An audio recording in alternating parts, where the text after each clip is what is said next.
नमस्कार साथियों, Navjagriti YouTube channel में आपका स्वागत है।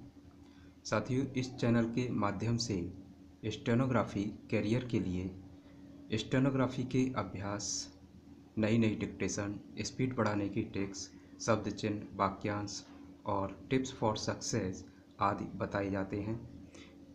केंद्र सरकार और राज्य सरकारों द्वारा आयोजित की जाने वाली हिंदी स्टेनोग्राफर की परीक्षाओं में निश्चित सफलता हेतु हमारे वीडियो देखते रहिए और सीखते रहिए।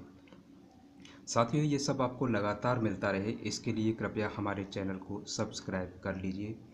और यदि आपने पहले से सब्सक्राइब कर लिया है तो आपका बहुत बहुत धन्यवाद। साथियों, शॉर्ट हैंड में किसी भी प्रकार की कठिनाई के संबंध में आप ईमेल या कमेंट द्वारा समाधान ले सकते हैं। मेरा नाम अजय सक्सेना है। साथियों, वीडियो पसंद आए तो प्लीज़ लाइक और शेयर करना मत भूलिए।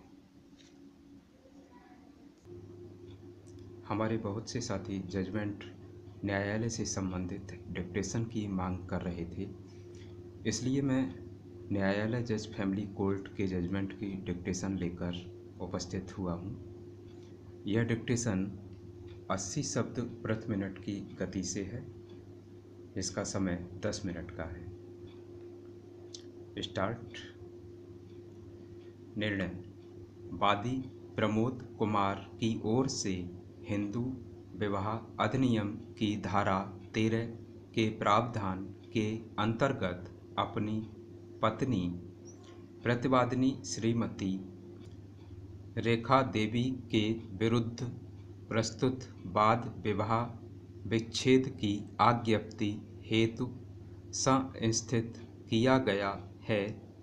तथ्यवादी याचिका संक्षेप में कथन है कि उसकी शादी विपक्षिया के साथ दिनांक 24/5/2002 को हिंदू रीति रिवाज के अनुसार संपन्न हुई थी। विपक्षी का विवाह याची के साथ एक बेमेल विवाह के रूप में हुआ था। इसकी जानकारी उसको बाद में हुई कि याची से विपक्षी की आयु लगभग 3 वर्ष अधिक है और विपक्षी याची से अधिक पढ़ी लिखी है।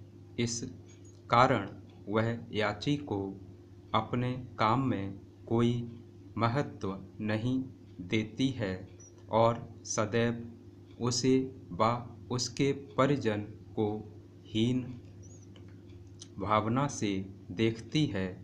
शादी के बाद विपक्षी बहुत कम समय के लिए याची के घर आई और रही।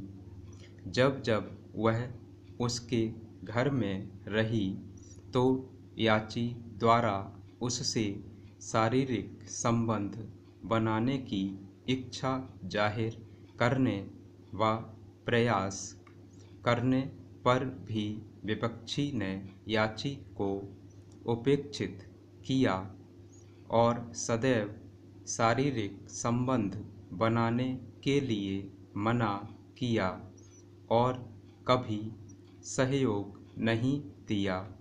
याची के घर पर विपक्षी ने यातनाएं दी।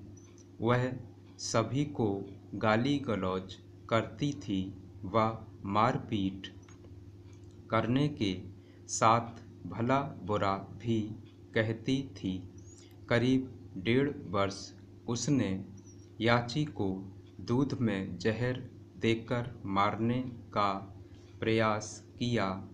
एक बार विपक्षी ने अपने ऊपर मिट्टी का तेल डालकर आग लगाने व घर की छत में लगी लोहे की सरिया पर धोती बांधकर स्वयं फांसी लगाकर याची व उसके परिजन को फंसाने का प्रयास करके प्रताड़ित किया। याची ने अलग अलग समय पर हुई घटनाओं की सूचना विपक्षी के घर वालों को दी तो हर बार विपक्षी के घर वाले सांत्वना देकर कहते थे कि वे विपक्षी को ले जा रहे हैं तथा समझा बुझा देंगे और बाद में उसे बुला लाना। याची द्वारा विपक्षी की सभी सुख सुविधाओं का ख्याल रखा गया और उससे अपनी बेजा हरकतों के बारे में पूछने पर वह कहती थी कि वह याची को एक पति के रूप में स्वीकार नहीं करती। उसके माता पिता ने उसकी शादी उसके साथ जबरदस्ती कर दी है। वह याची को अपना पति नहीं मानती। उसके संबंध अपने गांव के कई लोगों से हैं। वह उनके साथ जीवन व्यतीत करना चाहती है और एक बार इन बातों को कहते हुए विपक्षी ने अपने हाथों की चूड़ियां तोड़ दीं तथा पैरों के बिछुए भी उतार कर फेंक दिए तथा याची को काफ़ी भला बुरा कहा और यह भी कहा कि वह उसके लिए आज से मर गई है। अब वह उसकी पत्नी नहीं है।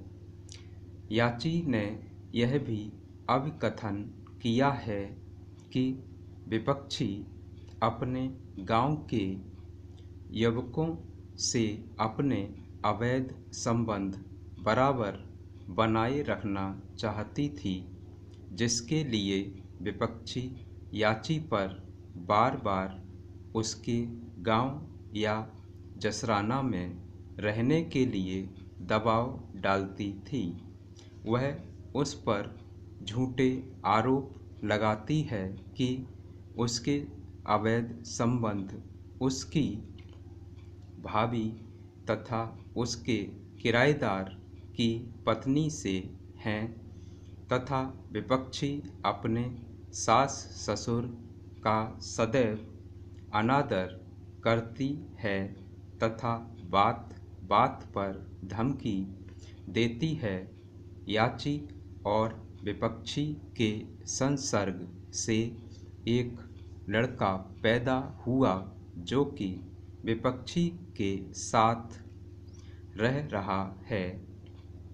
विपक्षी अपनी स्वेच्छा से अपने गांव अपने मायके में रह रही है और अपने चाचा के स्कूल स्थित छपारा में नौकरी कर रही है तथा प्राथमिक विद्यालय बिशनपुर विकास क्षेत्र निधौली कला में शिक्षा मित्र भी है। याची अपनी मेडिकल स्टोर की दुकान मलावन में चलाता है।